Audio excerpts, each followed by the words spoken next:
In the beginning, it was just a leaf, green, fragile, whispering in the wind of a distant land. For centuries, it grew quietly, a sacred plant, tended by the hands of people who believed it carried prayers to the sky.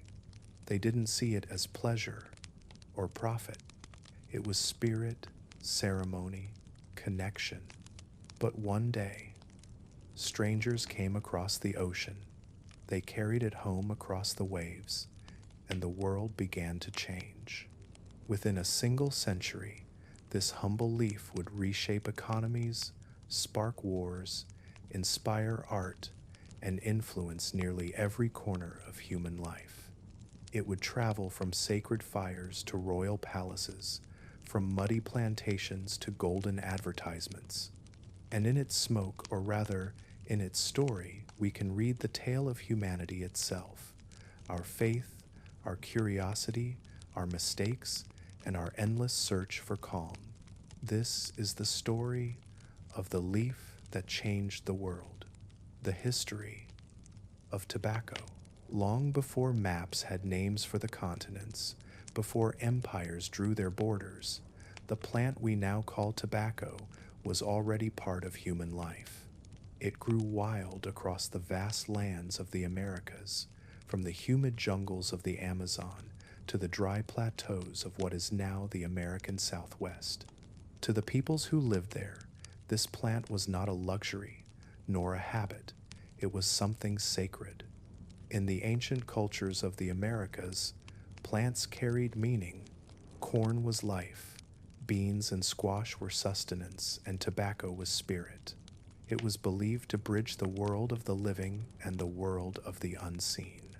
In the rising smoke of a burning leaf, prayers were said to travel upward, carrying words to the sky, to the ancestors, or to the Creator.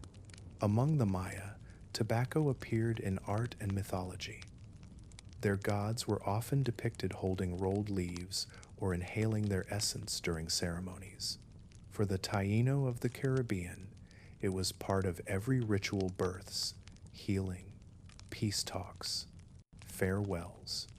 The word cohiba, still heard today, comes from their language, referring to the sacred role of the dried leaf.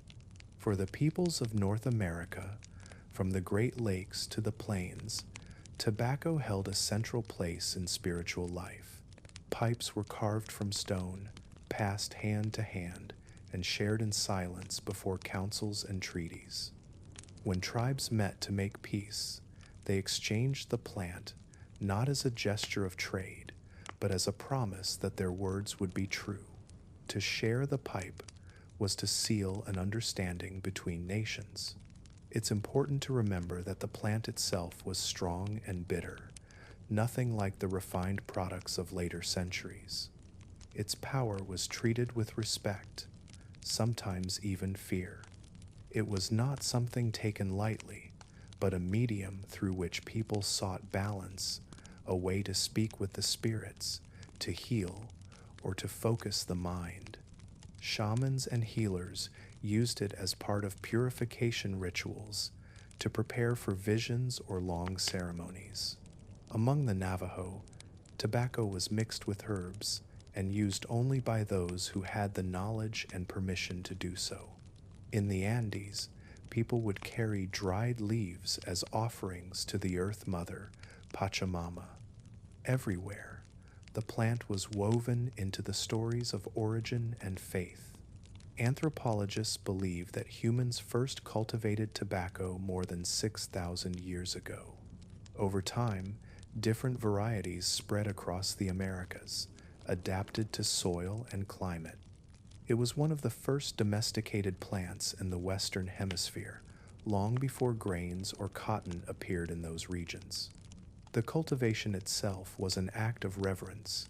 Seeds were planted with songs, and the harvest was often accompanied by ceremony. The people who grew it did not see it as a crop to sell, but as a living connection to something beyond themselves. In those early centuries, tobacco united rather than divided. It was shared, gifted, and celebrated. It shaped the rhythm of life in councils, in rituals, in quiet moments under the open sky. The smoke was not a product, but a message.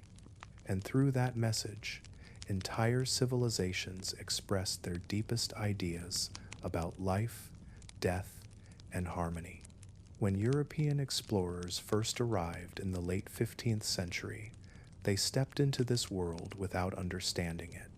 They saw the curling trails of smoke rising above the villages, and they watched as the people exhaled clouds into the air, faces calm, eyes closed. To the newcomers, it seemed strange, almost magical, a ceremony of wind and fire. They couldn't yet know that this single act, so ordinary and sacred here, would soon travel across oceans and continents, and forever change the course of human history. When the first European ships reached the shores of the Caribbean, their crews found a world unlike anything they had imagined.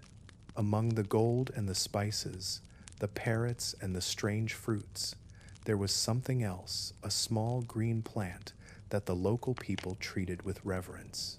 The sailors noticed how the islanders carried dried leaves in woven baskets, how they burned them in ceremonies, and how the rising smoke was handled with care, as if it held power.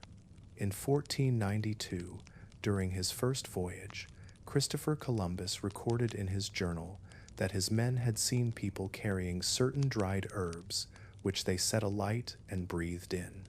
To the Europeans, this was both fascinating and confusing. They had never seen anyone deliberately draw in smoke. Yet, to the people of those islands, it was a gesture as familiar as prayer. When the explorers returned home, they brought stories and samples. Leaves, seeds, and bundles of the dried plant were carried back across the Atlantic, tucked away with exotic treasures: peppers, maize, and cacao. Soon, the strange leaf was being examined by scholars and physicians in Spain and Portugal, who wondered whether it might have healing powers. At the time, European medicine was obsessed with plants that could balance the humors of the body: hot, cold, wet, and dry.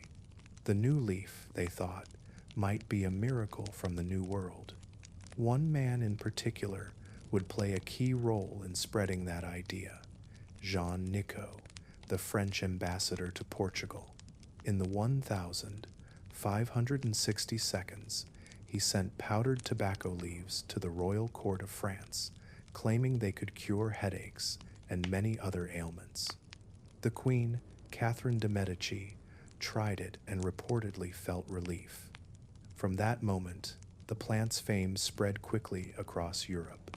In honor of Nicot's enthusiasm, the scientific name Nicotiana was later given to the plant, a reminder that one man's curiosity helped rename a ritual that had existed for thousands of years.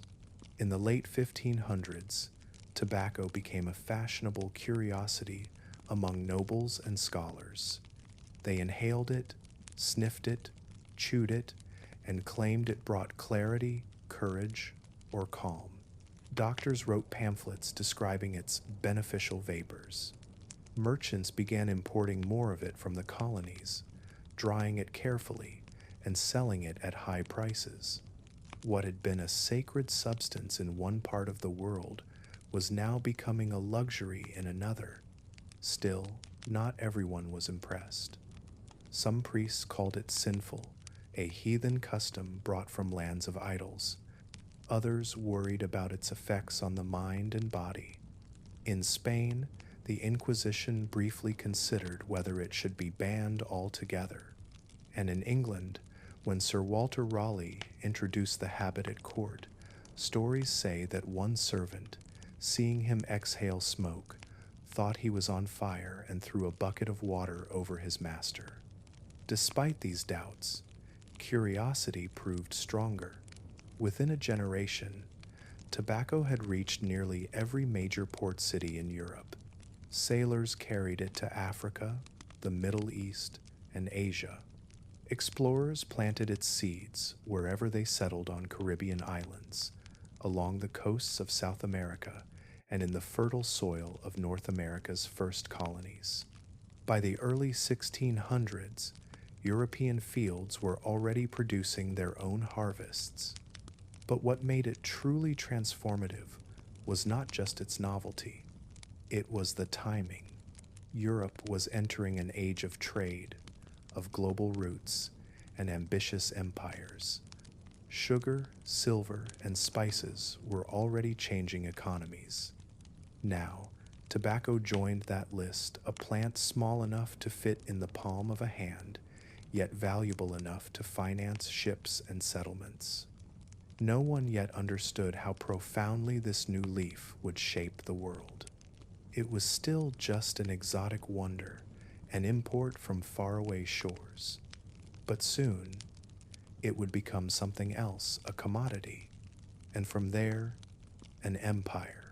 By the dawn of the 1600s, the leaf from across the sea had become more than a curiosity.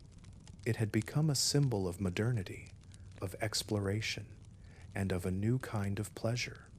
In the courts of Europe, nobles carried ornate boxes filled with dried leaves or fine powder. In ports and taverns, sailors and merchants gathered to share the aroma of the new plant. From palaces to marketplaces, the smoke of the new world began to mingle with the air of the old. Physicians of the day debated its powers with passion. Some claimed it could heal wounds, ease pain, or protect against plague. Others warned that it could cloud the senses or weaken the body. But in a time when medicine was as much art as science, the leaf's mysterious nature only added to its allure. It was called a divine gift by some, a devil's weed by others, and that contrast made it irresistible. The habit spread quickly through every layer of society. Sailors had carried it first, but now it belonged to everyone. Pipes, often carved from clay or wood, became common companions. In England, gentlemen met in tobacco houses, the forerunners of the coffee houses that would come later to talk, argue, and trade ideas. Writers and philosophers of the early modern age found inspiration in these gatherings, where the air itself seemed charged with curiosity. Kings and rulers could not ignore it. In Spain, taxes were placed on the new import almost immediately. In France, royal monopolies were created to control its sale, and in England, King James I famously published a scathing treatise against it, calling the new custom a custom loathsome to the eye, hateful to the nose, harmful to the brain. Yet despite his disapproval, the demand only grew, and the crown found it far more profitable to tax the habit than to ban it. Meanwhile, across the Atlantic, the first English colonies were struggling to survive. At Jamestown, founded in 1607, hunger and disease nearly destroyed the settlement. But one crop would change everything. When a colonist named John Rolfe began cultivating a smoother, more palatable variety of the leaf, the fortunes of Virginia transformed. By 1617, the first shipments were sent to England, and they sold instantly. The colony that had once teetered on the edge of collapse now had a reason to exist. The leaf became currency. Land, labor, and supplies were bought and sold in its weight. The economy of Virginia was built on it, brick by brick, field by field. And as production expanded, so too did the need for workers. This demand would soon lead to one of the darkest chapters in the story, the forced labor of Africans and the birth of a system that would shape centuries of injustice. But for now, in the 17th century, the plant's rise seemed unstoppable. In Europe, fashions changed as quickly as ships arrived from the colonies. Powdered leaves were pressed into elegant boxes, and sold as a fine indulgence, snuff, as it came to be called. To take a pinch and inhale was seen as stylish, even intellectual. Artists, poets, and courtiers embraced the ritual. It became part of etiquette, part of how one presented oneself in society. By the late 1600s, the leaf had conquered the continent. It was burned in pipes, chewed in taverns, powdered in palaces. It crossed languages, religions, and classes. The trade routes that carried it stretched across oceans, linking farmers in the Americas with merchants in London, Paris, and Lisbon. It was one of the first truly global products, a commodity that united the world, not through conquest or faith, but through habit. And as the 17th century drew to a close, Europe stood transformed. The old world of superstition and ritual was giving way to an age of commerce and reason. But in the shadows of progress, the thin blue trails of smoke lingered a quiet reminder that even as humanity advanced, it still sought small comforts to ease the weight of change. By the early 1600s, the great powers of Europe were competing for more than land. They were competing for wealth, the kind that could flow endlessly from fertile soil. Gold was rare, silver was distant, but the leaf from the New World that could be planted, harvested, and sold again and again. It was, in many ways, the perfect crop for an age hungry for profit. In the English colonies of North America, especially in Virginia and Maryland, the plant became the foundation of life. Fields that had once been forest were cleared to make room for endless rows of green. Settlers measured their fortunes not in coins, but in leaves packed, dried, and bound into bales for the long voyage home. The economy of the young colonies was literally built on tobacco. It was traded for tools, clothes, livestock, even for people who agreed to work the land in exchange for passage across the Atlantic.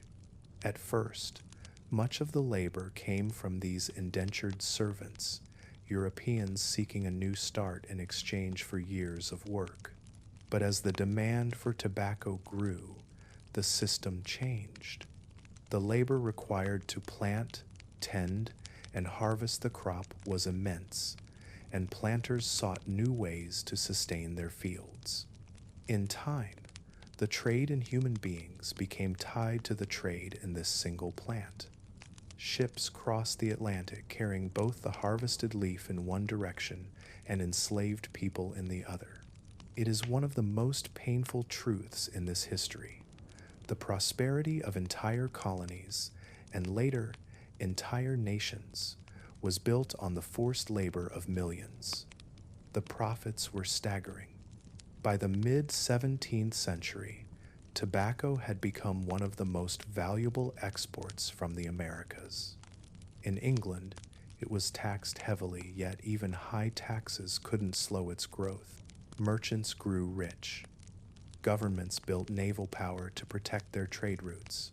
Wars were fought not only over gold and territory, but over the crops that fueled the economies of empire. Sugar, cotton, and tobacco, three plants that reshaped the modern world. In the colonial ports of the New World, warehouses filled with the scent of dried leaves, ships from London, Amsterdam, and Lisbon lined the docks, waiting to carry their cargo home. Tobacco was so precious that, in some colonies, it became a form of currency. Debts were paid, taxes collected, even dowries arranged in pounds of the leaf. A wedding, a house, or a horse could be measured not in money, but in harvest. The plant also carried cultural weight. For the colonists, growing it meant independence, a chance to prove that the New World could sustain itself without relying solely on Europe.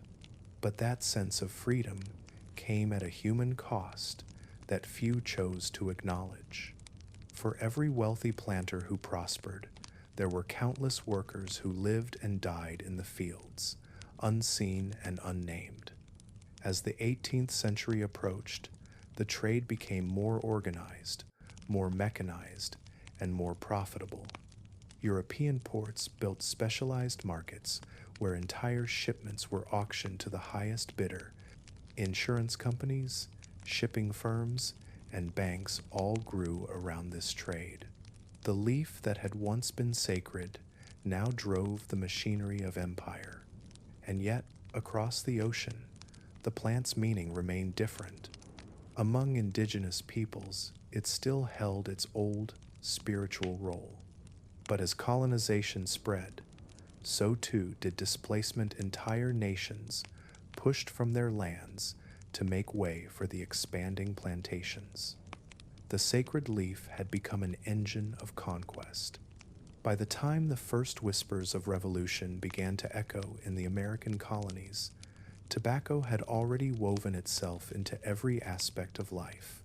It funded settlements, built ships, and filled treasuries. It was, quite literally, the plant that built empires. But empires, like fields, eventually exhaust the soil they stand on. And as the world entered the 18th century, the story of tobacco was about to take a new turn, from the fields of commerce to the salons and parlors of high society. By the 1700s, the plant that had built fortunes across the seas had also reshaped the manners of Europe. No longer just a colonial crop or a medical curiosity, tobacco had become a mark of sophistication, a quiet ritual woven into the rhythm of daily life. Its use spread across courts, salons, and parlors, carried not by traders or sailors now, but by aristocrats, philosophers, and poets. The 18th century was an age of refinement. Europe's upper classes surrounded themselves with rituals of taste, coffee, tea, perfume, porcelain, and now the powdered leaf. What had once been burned in clay pipes on the frontier was transformed into something elegant, fragrant, and ornamental. To take snuff, a fine powder made from cured and ground leaves, was considered a gesture of grace. Men and women alike carried small boxes of it, crafted from gold, ivory, or enamel, each one a miniature work of art. These boxes were exchanged as gifts, displayed as tokens of fashion, and often personalized with jewels or portraits. In the grand courts of Europe, snuff-taking became almost a language of its own. A pinch offered could signal friendship, alliance, or flirtation.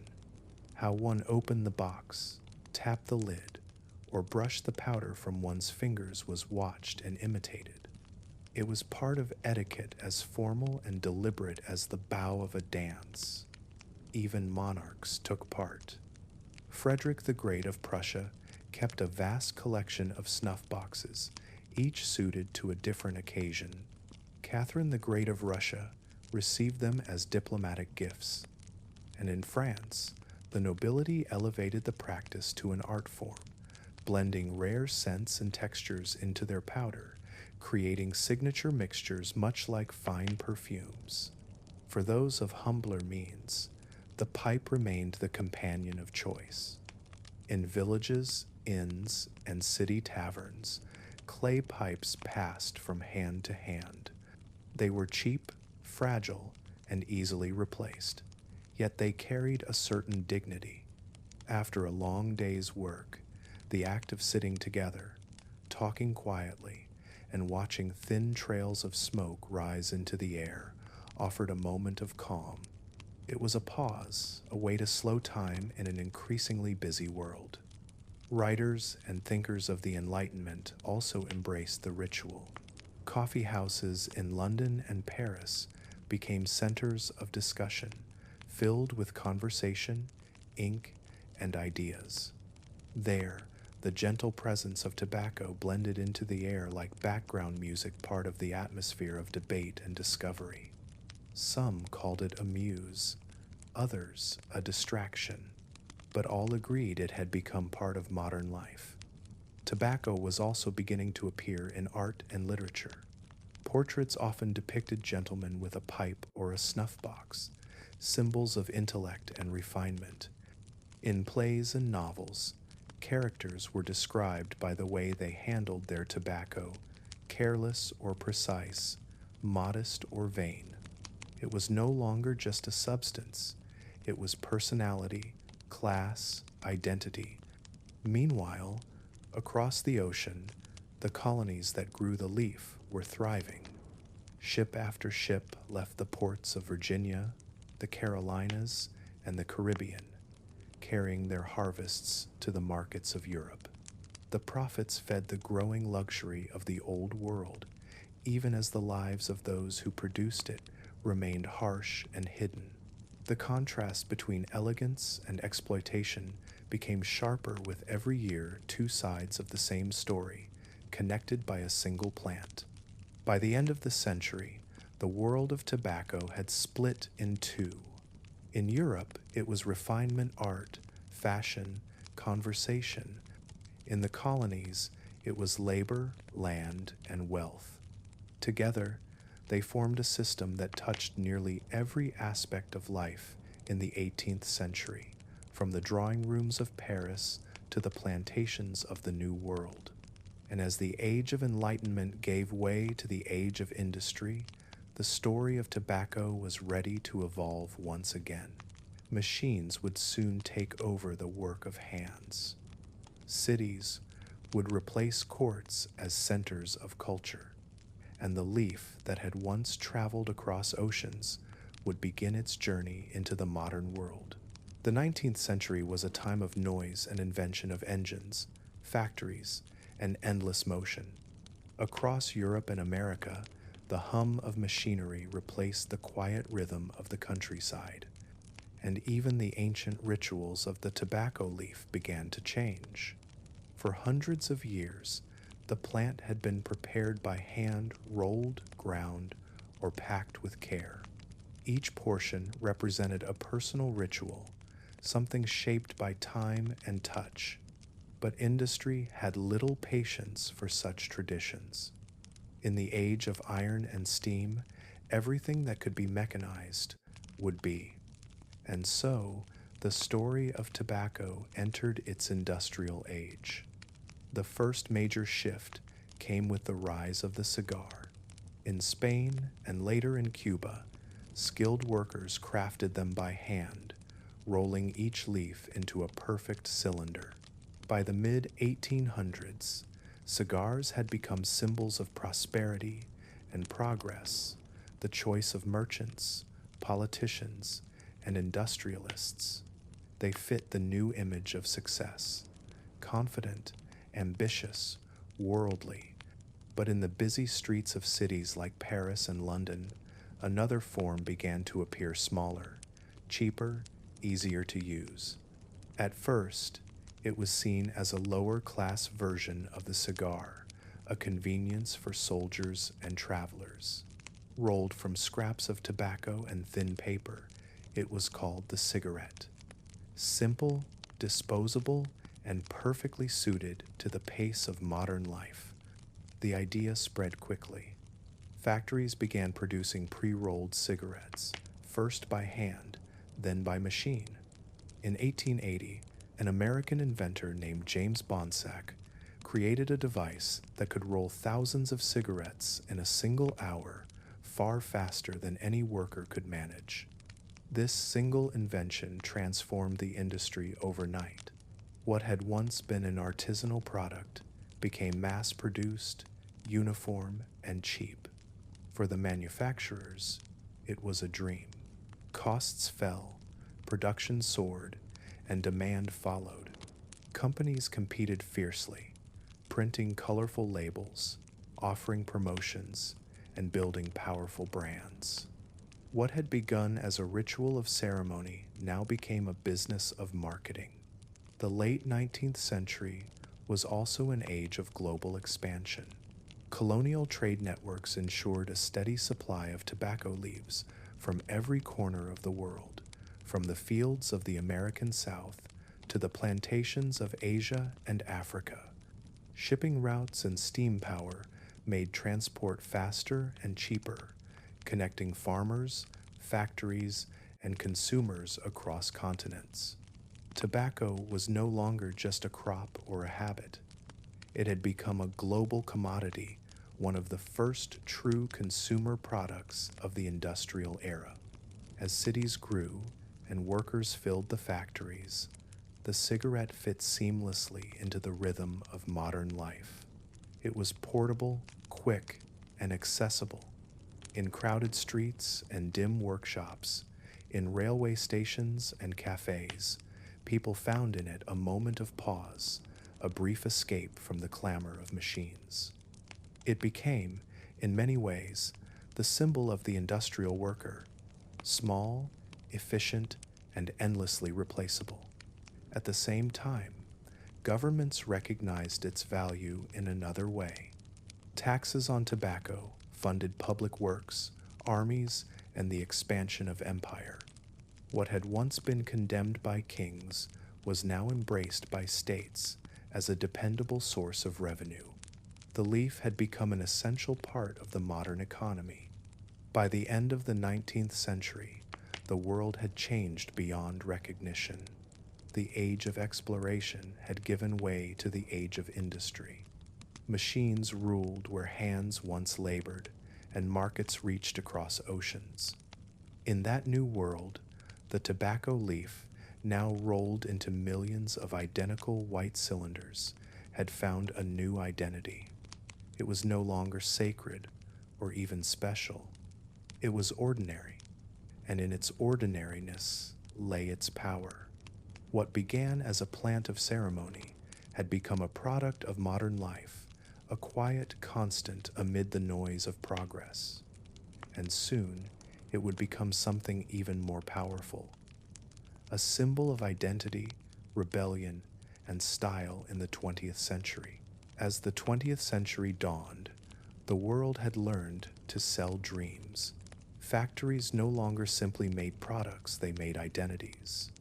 Every invention, every brand, was an opportunity to tell a story. And no industry mastered that new art of storytelling quite like the makers of tobacco. In the early 1900s, advertisements began to shape public imagination. They appeared in newspapers, on billboards, and in glossy magazines. They didn't just describe a product, they promised a feeling. Tobacco companies understood this perfectly. They sold not the leaf, but the idea of who you could be while holding it. At first, those ideas were varied. Some brands targeted sophistication, the scholar, the artist, the cosmopolitan traveler. Others spoke to confidence and modernity, using imagery of innovation and elegance. As printing technology improved, the visuals became bold and beautiful. Women were shown as fashionable, men as confident and worldly. The product became part of identity, a small accessory that expressed who you were. The rise of film in the 1,920 seconds and 30 seconds amplified that message. Movie stars appeared on screen with cigarettes in hand, graceful, mysterious, powerful. Audiences around the world absorbed those images subconsciously. The association between the product and glamour became almost automatic. To emulate the stars was to emulate the age itself, an age of confidence, style, and motion. But as the century moved forward, the tone shifted. By mid-century, the world had changed. 2 world wars had left behind an image of toughness, endurance, and self-reliance. The modern hero was no longer the gentleman in a salon, but the worker, the soldier, the cowboy, and the industry adapted once again. In 1955, a new figure appeared on billboards and in magazines, the Marlboro Man. He was rugged, silent, confident. He rode across wide plains under open skies, untouched by the noise of modern life. He represented something deeply rooted in the human imagination: freedom, the open road, the frontier, the unbreakable individual. The campaign was a masterpiece of marketing. It transformed an ordinary product into an icon of masculinity, admired not for what it was, but for what it symbolized. Other brands followed suit, creating their own mythologies: pilots, explorers, athletes. Each one offered not just a choice, but a lifestyle. For the first time, advertising created entire worlds around a single product. The leaf that had once traveled from sacred fires to royal courts now existed in the imagination on posters, screens, and billboards that circled the globe. It wasn't just about men either. Earlier in the century, campaigns had begun to target women under the banner of independence.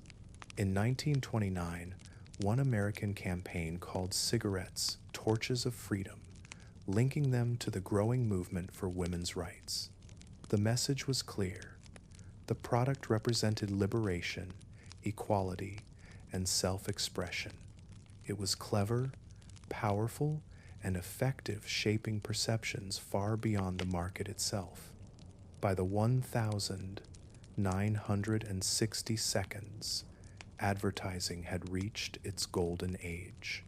Slogans were everywhere.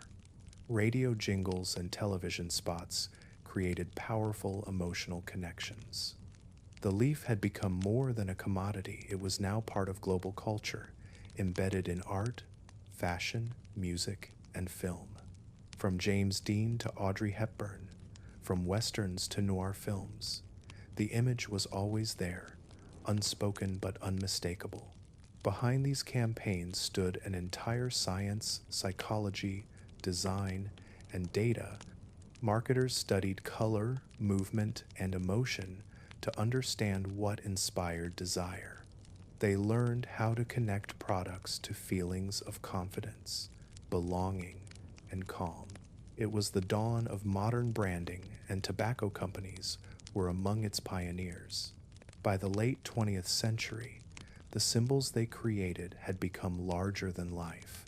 Even as society began to question the product itself, the imagery endured: the cowboy, the movie star, the rebel, the dreamer. They were no longer just faces in ads.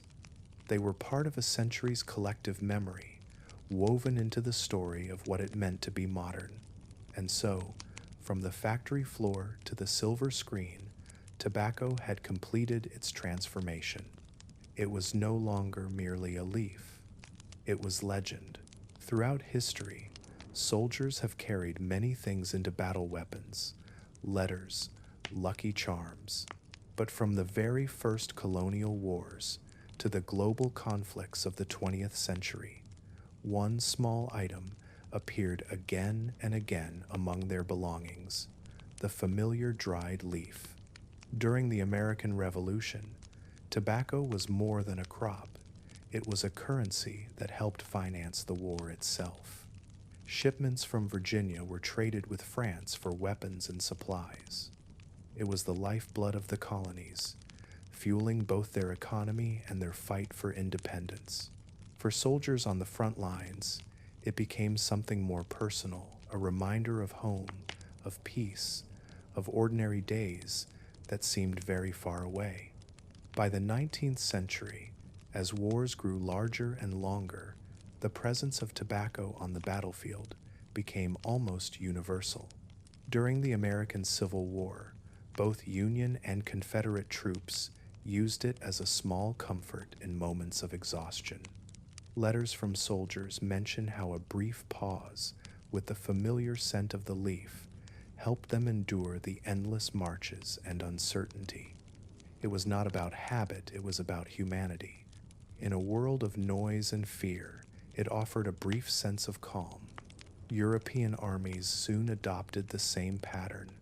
In the Crimean War, in colonial campaigns, and later in the trenches of World War I, tobacco became part of military rations. Governments and relief organizations distributed it to soldiers as a morale booster, a way to bring a touch of normal life to places that had forgotten what normal felt like. Photographs from the time show young men sharing the moment, laughing, talking, or simply sitting in silence together. It became a gesture of solidarity, a small ritual in the middle of chaos. During World War I, factories at home worked day and night to produce supplies not only for the front lines, but for the soldiers' comfort kits. Families sent packages with food, letters, and small tokens, and always, among them, the familiar leaf. It connected the trenches to the towns, the battlefield to the kitchen table. In the quiet between battles, that small gesture of sharing carried deep meaning. By the time World War II began, this connection was institutionalized. Tobacco companies partnered with governments to include their products in military rations. It was seen as essential as food or clothing, a part of the soldier's daily life. Advertising of the time reflected this image, linking the product to bravery, loyalty, and sacrifice. Posters showed smiling troops, grateful for a small comfort amid the destruction. At home, civilians sent donations to support the boys, never realizing how deeply the product's presence had been woven into the culture of war itself. For millions of soldiers, that familiar moment, a pause, a quiet breath, a shared glance, became a ritual that transcended language and nationality. All across Europe, Africa, and the Pacific, those gestures were the same, brief, silent acknowledgments of survival. It was not about luxury, but about endurance, a symbol of small humanity in a world of machines and fire. When peace finally came, the habit returned home with the soldiers. It had followed them through battlefields and trenches, through deserts and jungles. Now it entered the living rooms, offices, and city streets of the post-war world. It was associated with courage, strength, and unity, a legacy born not of marketing this time, but of shared experience. The wars of the 20th century changed nations, borders, and technology, but they also changed culture in quieter ways. They made the tobacco leaf a global constant, something that transcended continents and languages. In every photograph of that era, from the weary soldier resting on his pack to the sailor waving from the deck, it lingers, part of the image of a century defined by struggle and survival. And as the guns fell silent and soldiers returned home, the story of tobacco entered a new age, one not of battlefields, but of everyday life. An age where the leaf would become a symbol of modern society itself, its conversations, its cinema, and its collective calm after decades of unrest. The wars had ended, but their habits remained. When millions of soldiers returned home, they carried with them not only memories of hardship, but also the small rituals that had helped them endure. And so, in the quiet decades that followed World War II, tobacco entered a new chapter not as a symbol of war or survival, but as a constant part of daily life. By the 1950 seconds, the world was rebuilding. Cities were rising, industries booming, and optimism filled the air. In offices and factories, in cafes and train stations, the thin traces of smoke became part of the modern landscape. It was everywhere in the air, in conversation, in art. To light a cigarette was to pause, to think, to reflect. It was a gesture of adulthood, composure, and belonging. The workplace of the mid-century was defined by it. Boardrooms filled with ideas and haze, desks scattered with ashtrays beside typewriters and telephones. It was a time before restrictions, when public and private life blended freely. From airplane cabins to movie theaters, tobacco was simply part of the atmosphere, a quiet presence that seemed inseparable from modern living. Cinema, more than anything, shaped how people perceived it. In the hands of actors, the small, glowing ember became a prop of mood and meaning, a thoughtful pause, a symbol of rebellion, or a quiet mark of style.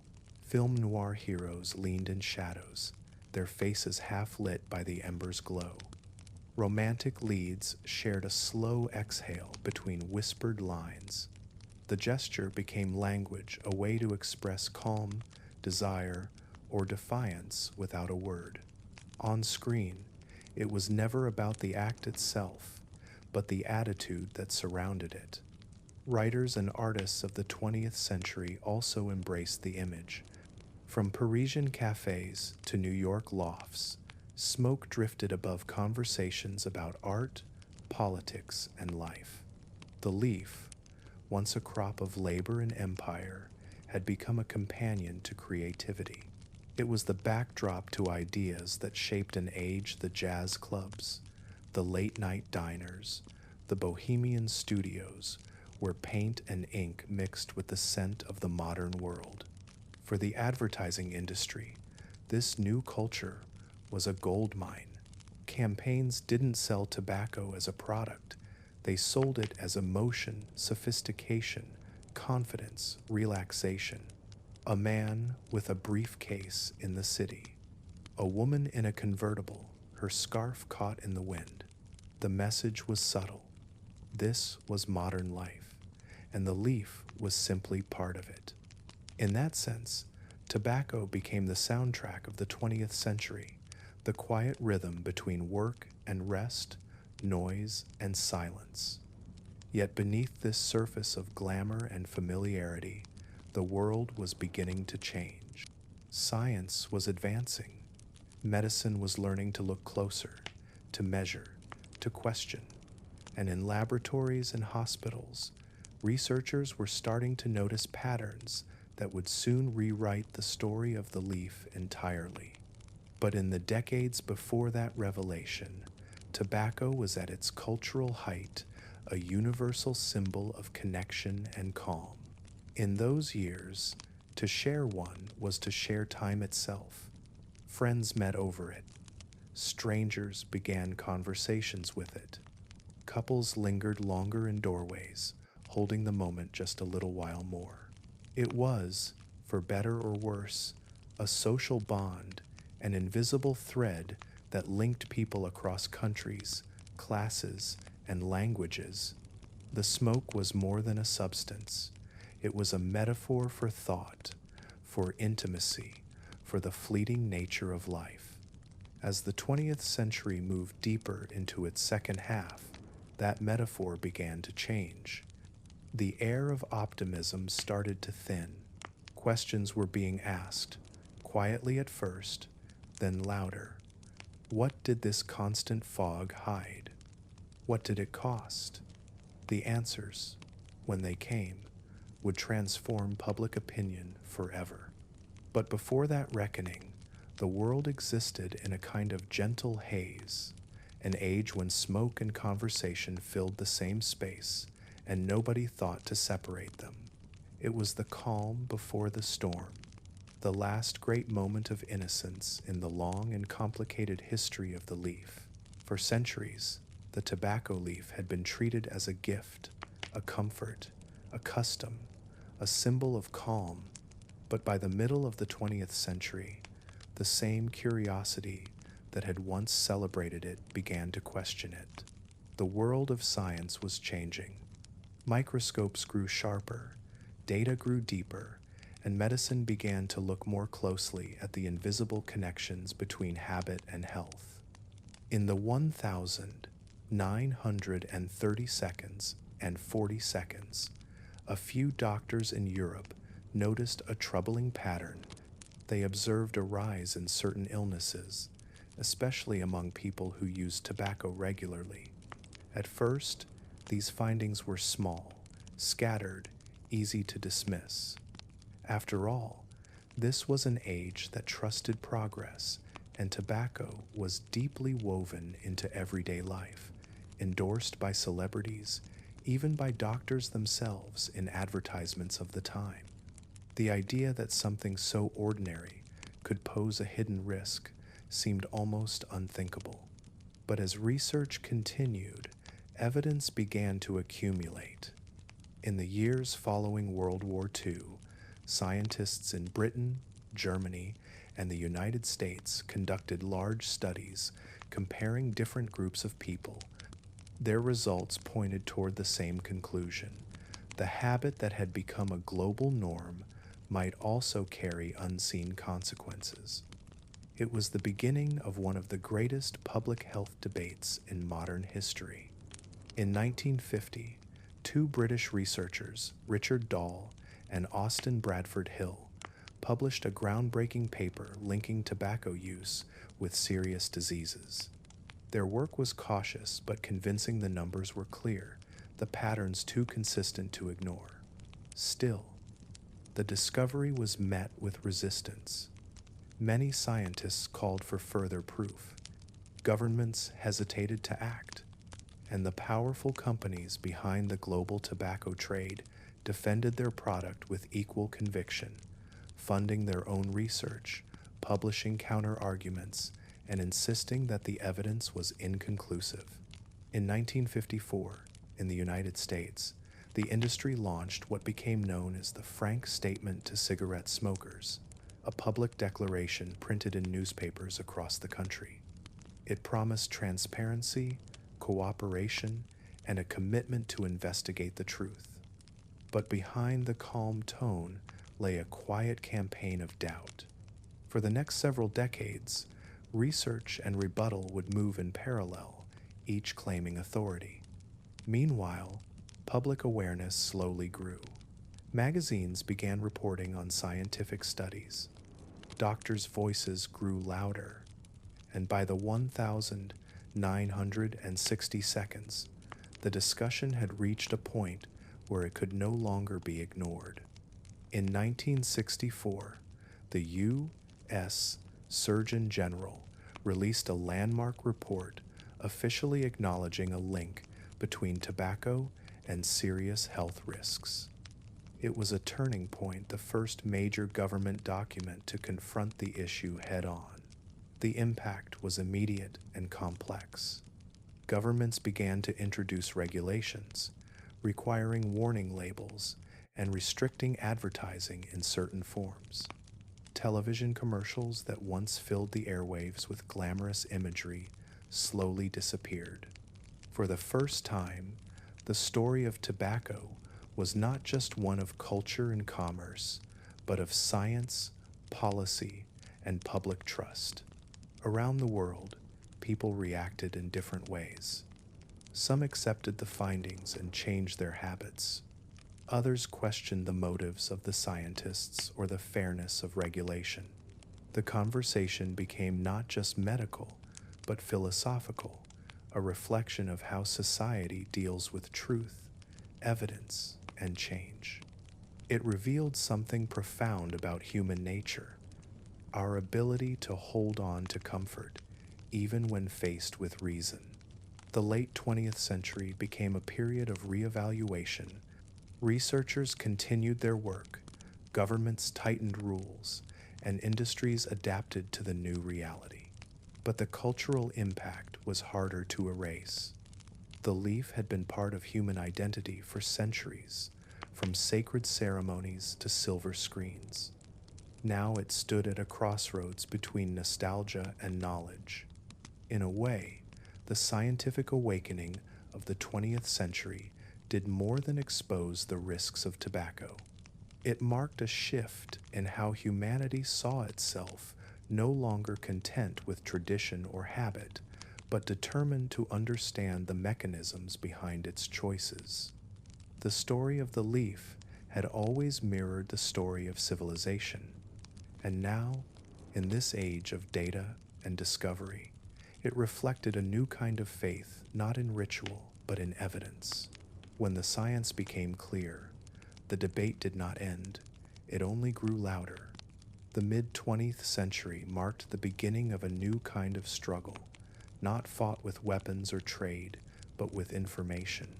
For the first time, society faced the challenge of reconciling culture, commerce, and health. It was a confrontation between habit and evidence, emotion and fact. After the 1964 Surgeon General's report, governments around the world began to act. Warning labels appeared on packaging. Advertising was restricted, first on television, then in print. Public health agencies launched educational campaigns, some cautious and factual, others dramatic and emotional. The message was simple awareness, not condemnation. But change, as always, came slowly. Through the 1,970 seconds and 80 seconds, the movement gathered strength. Doctors, researchers, and activists formed alliances to share data and promote public understanding. Nonprofit groups organized awareness weeks, community talks, and educational films in schools. Slowly, a new vocabulary emerged, not one of glamour, but of responsibility. The same leaf that had once symbolized freedom was now being re-examined through the lens of science and society. Public opinion began to shift. In workplaces, people questioned whether shared air should also mean shared exposure. Airlines introduced separate seating zones. Restaurants began reserving sections for those who preferred cleaner air. At first, these changes seemed small, minor adjustments to etiquette, but they marked the start of a deeper transformation, a redefinition of what public space meant. By the 1,990 seconds, the anti-smoking movement had become global. Campaigns used striking imagery, slogans, and testimonies from doctors and families. Governments passed comprehensive laws limiting advertising and sponsorship, especially in sports and entertainment. The industry that had once dominated culture was now forced into transparency. Court cases uncovered internal documents showing decades of strategic marketing and public relations efforts. The revelations shocked many, not just for what they proved, but for how long it had taken to uncover the truth. Yet the story was not one of villains and heroes. It was a story of evolution, of how societies learn, argue, and adapt. For millions, tobacco remained a personal comfort, a symbol of calm or identity. For others, it became a reminder of vulnerability, of the human tendency to trust what is familiar. The conversation around it revealed something deeper, the tension between freedom of choice and collective well-being. By the turn of the millennium, smoke-free laws had reshaped daily life. Airports, offices, restaurants, and public transport were transformed. The fog that had once filled the background of 20th century life slowly cleared. In its place came a new social rhythm, cleaner air, clearer rooms, and a new sense of public health awareness. For younger generations, the images of constant smoke in movies and workplaces became relics of another age. But the battle for truth did more than change laws. It changed communication itself. Public health learned to use the same tools that marketing had perfected: storytelling, emotion, and identity. Campaigns no longer spoke only about risk. They spoke about choice, community, and the future. The conversation became less about blame and more about awareness. In the end, the anti-smoking movement became one of the most influential public health efforts in modern history. It showed that knowledge could reshape global behavior, that science could stand against decades of culture, and that even the most ingrained habits could evolve. It was not a victory over a plant, but a lesson in how societies change slowly, unevenly, but inevitably guided by truth. As the 21st century began, the world's relationship with the leaf was no longer defined by ignorance or glamour. It was defined by understanding, and in that understanding, a new chapter was waiting, one of adaptation, innovation, and the search for balance in a changing world. By the dawn of the 21st century, the air had cleared both literally and figuratively. The blue haze that had once filled cafes, offices, and airplanes was fading into memory. Public health campaigns had done their work, laws had reshaped behavior, and a new generation had grown up in a world where the constant presence of smoke was no longer the norm. But the story of the leaf was not over. It was changing form once again. Technology, as always, found a way to reinvent old habits. In laboratories and boardrooms, scientists and entrepreneurs began experimenting with new devices, tools that promised to deliver the same ritual, the same sense of pause and calm, without the same consequences. Electronic vaporizers, heat-not-burn systems, and countless variations appeared, each claiming to represent a safer, cleaner, more modern alternative. For many, these innovations seemed like progress, a bridge between tradition and health. For others, they raised new questions about regulation, truth, and the fine line between innovation and repetition. The early years of the new century became a kind of laboratory for public behavior. Young people encountered these devices not as symbols of rebellion or glamour, but as gadgets, sleek, technological, almost clinical. Marketing spoke of reduced harm, choice, and modern lifestyles.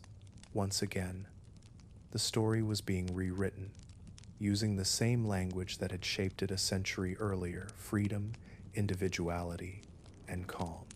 The product had changed, but the psychology remained hauntingly familiar. Governments responded cautiously.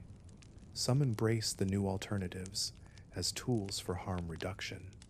Others treated them as a continuation of the same old habit under a new name. Scientific studies multiplied, each exploring different dimensions of risk and behavior. The debate, like so many before it, became less about the leaf itself and more about human nature, our desire to find balance between comfort and consequence. At the same time, traditional tobacco use declined sharply in many parts of the world. In countries that had once been the heart of the trade, the United States, Britain, much of Europe, rates fell year after year. Public spaces grew cleaner, and for the first time in centuries, entire generations reached adulthood without ever seeing the old rituals as normal. The leaf, once a global constant, was becoming a relic of history in the very societies that had once built their fortunes upon it. But in other parts of the world, the story was different. In Asia, Africa, and parts of Eastern Europe, tobacco remained an economic cornerstone, a source of livelihood for millions of farmers and workers. For them, it was not a debate about lifestyle or health. It was about survival, tradition, and dignity. The industry still employed vast numbers of people, many of whom had little access to the new technologies or global campaigns that defined the conversation elsewhere. The contrast between the digital cities of the 21st century and the fields where the leaf still grew was striking. Two worlds connected by a single plant, yet separated by centuries of progress. Culturally, the presence of tobacco began to fade from art and entertainment. Film and television, once saturated with its imagery, moved away from it entirely. Public figures avoided association, and younger audiences saw it as a relic of the past, something belonging to their grandparents' time, like typewriters or steam trains. What had once been a symbol of modernity was now a symbol of history, and yet, in a quieter way, the plant still lingered. In certain corners of the world, in remote farms, in rituals that predated the modern age, it still held its ancient meaning not as a product, but as a connection to spirit and nature. For some indigenous peoples of the Americas, the sacred leaf continued to serve its original purpose, untouched by centuries of commerce. There, in ceremony, it remained what it had always been, a bridge between the human and the divine. The 21st century did not end the story of tobacco, it reframed it. From sacred offering to global commodity, from cultural icon to health concern, and finally to a symbol of transition of how humanity learns, adapts, and redefines its rituals. In every era, the leaf reflected who we were and what we valued most. Now, it reflected our awareness of choice, consequence, and change. Perhaps that is how all human stories evolve, not with an ending, but with transformation. The smoke that once filled empires now drifts only in memory, replaced by quieter questions. What will we carry forward, and what will we finally let go? The story of tobacco has never belonged to one place. From its sacred beginnings in the Americas to its transformation in Europe, from the plantations of the colonial era to the neon-lit streets of modern cities, the leaf has woven itself through nearly every culture on Earth. By the 21st century, it was not just a product, but a global language spoken in countless accents, shaped by history, economics, and tradition. In Asia, the relationship with tobacco took many forms.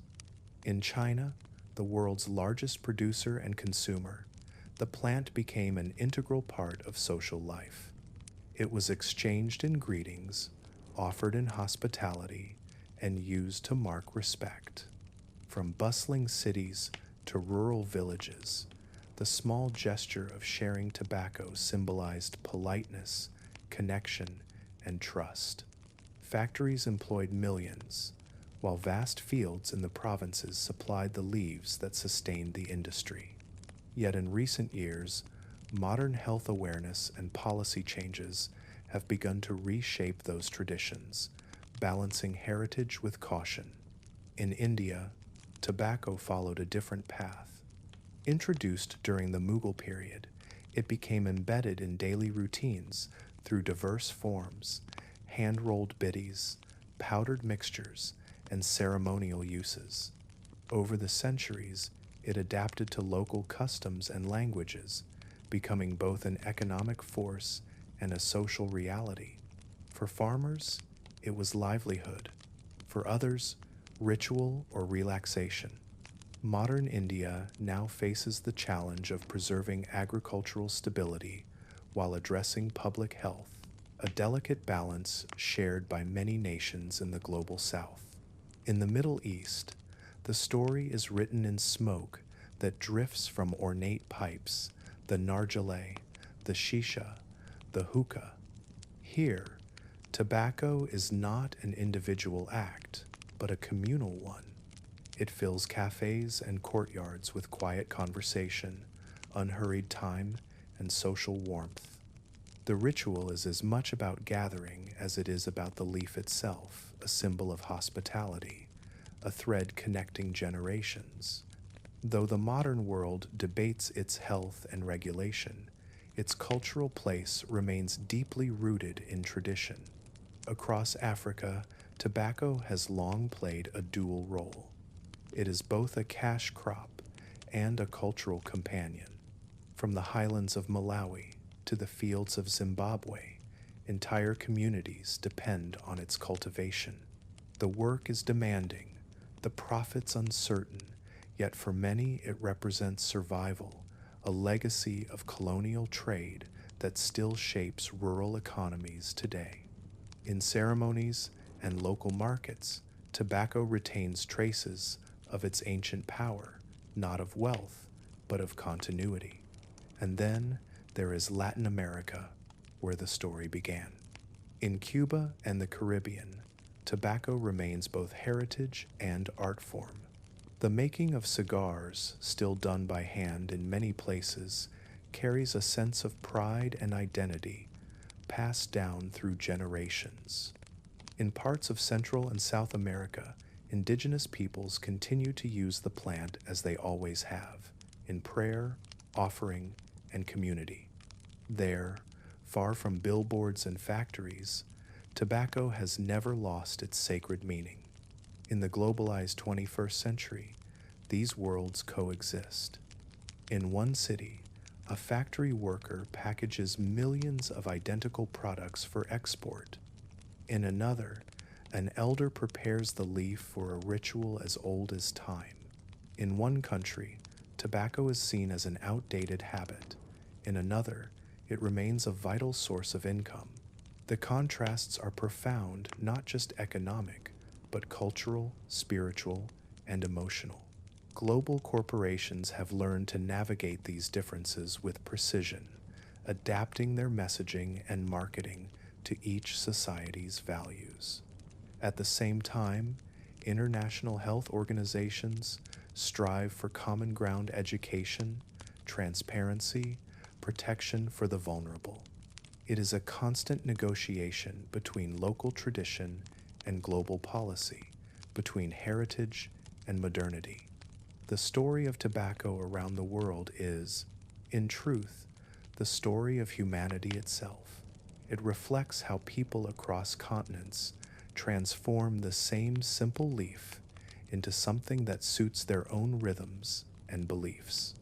It shows our shared capacity to assign meaning, to turn a plant into a prayer, a livelihood, a ritual, or a rebellion. And as the 21st century unfolds, that diversity endures.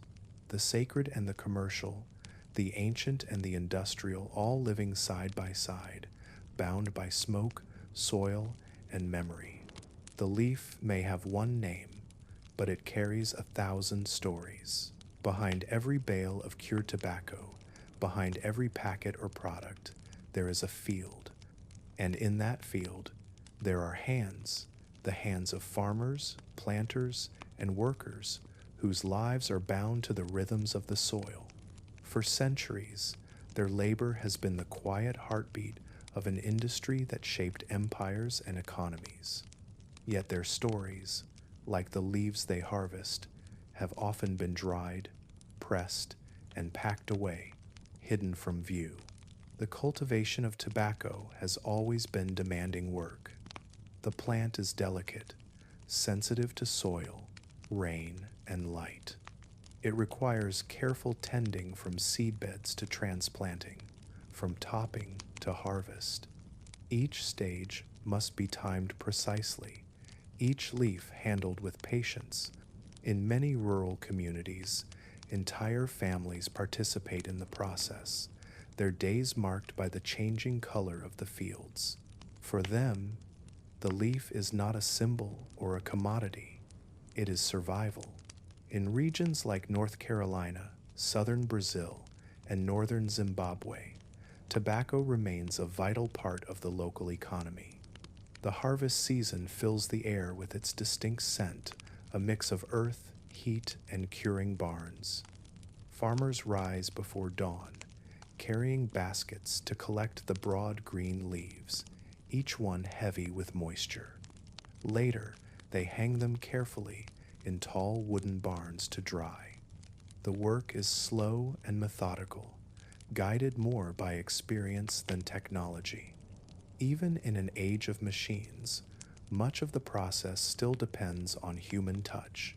For small-scale farmers, tobacco offers both opportunity and burden. The crop can bring income in places where few alternatives exist, but it also ties them to markets they do not control, prices set by global demand, by companies far away. A good season can bring relief, a bad one, debt.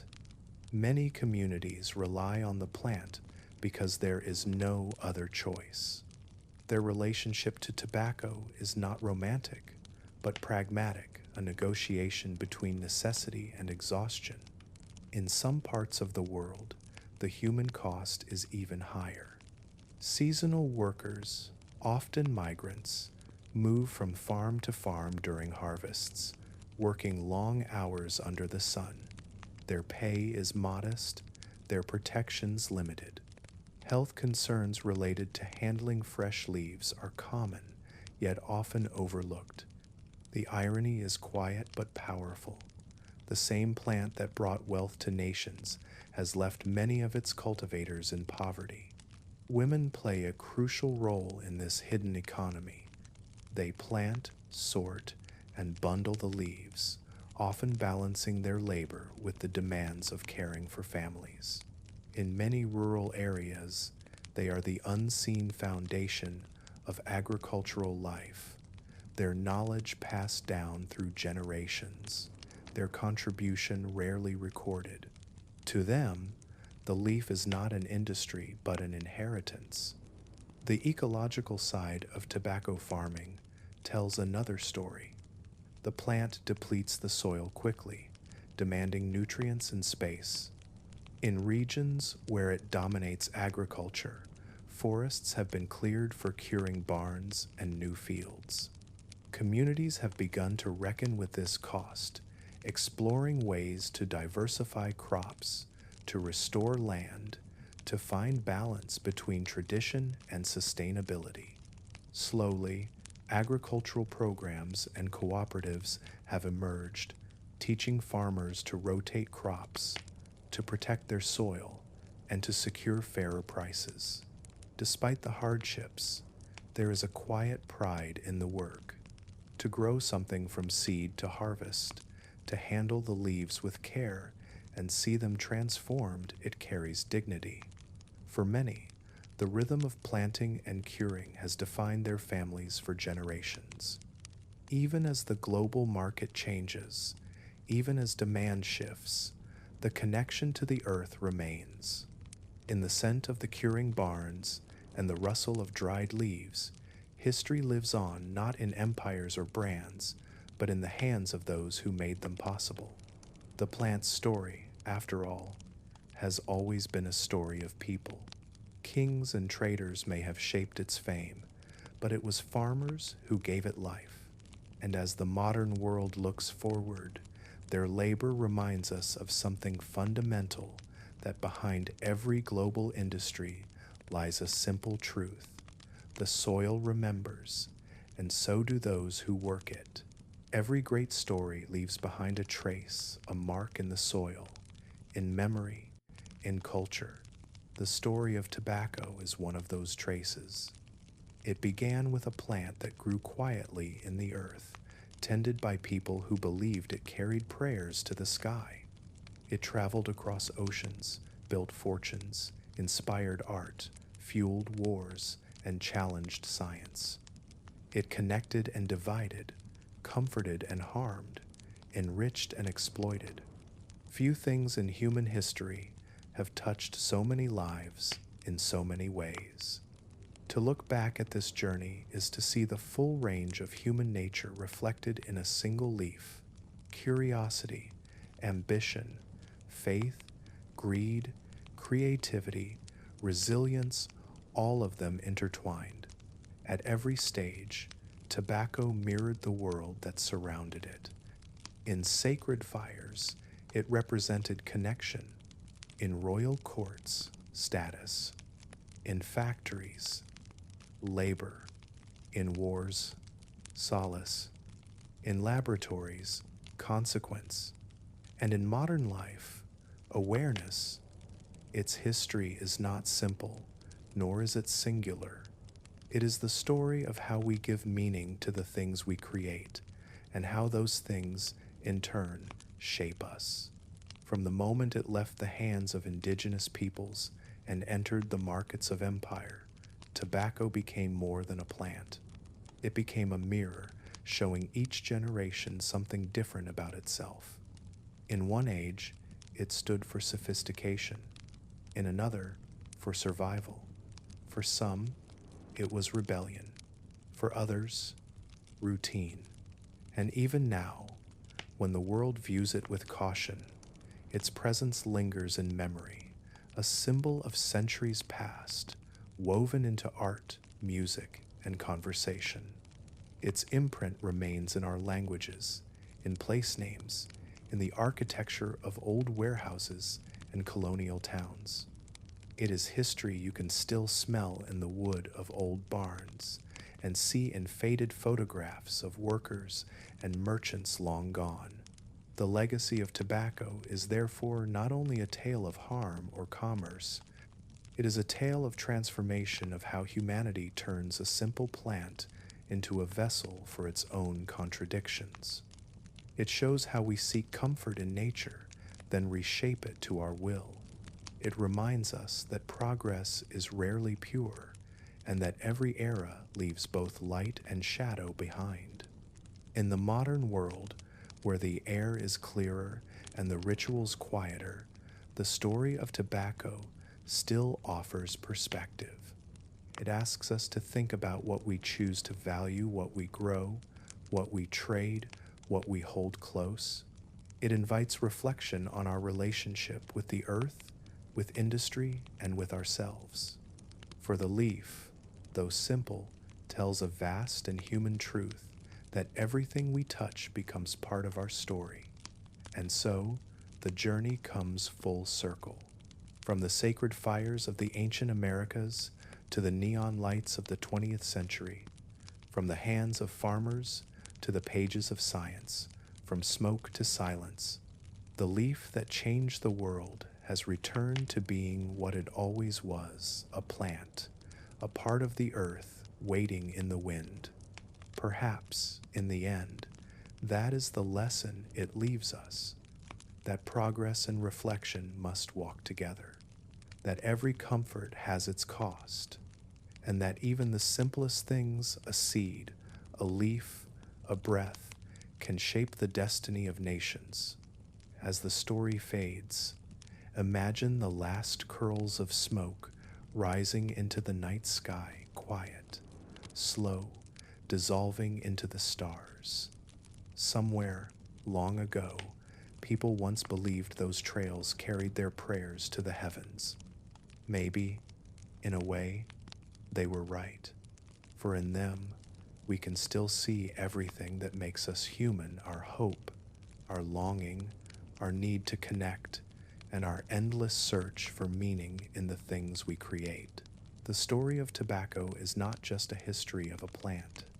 It is a reflection of us, of how we learn, forget, and remember again. For thousands of years, humanity has reached for small rituals to bring calm to its restless heart. The leaf was one of those rituals. It carried our prayers, our ambitions, our contradictions. Now, as we look back across the centuries, the smoke has cleared. What remains is the echo of everything it touched: the fields, the factories, the art, the people, the scent of dried leaves in an old barn, a faded photograph of a worker smiling in the sun, the quiet rhythm of life, shaped by something that once seemed eternal. History is never simple. It moves like the wind, invisible, yet felt in everything it touches. And in that wind, the story of tobacco still drifts, light as dust, carrying lessons we can't quite name but somehow understand.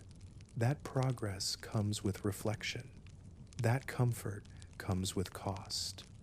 And that even a single leaf can remind us of the vastness of human experience. So let the story rest now. Let the noise of centuries fade into the distance. The fields are still, the factories silent, the stars above unchanged. Only the memory remains of people and places, of labor and longing, of the endless search for peace in a complicated world.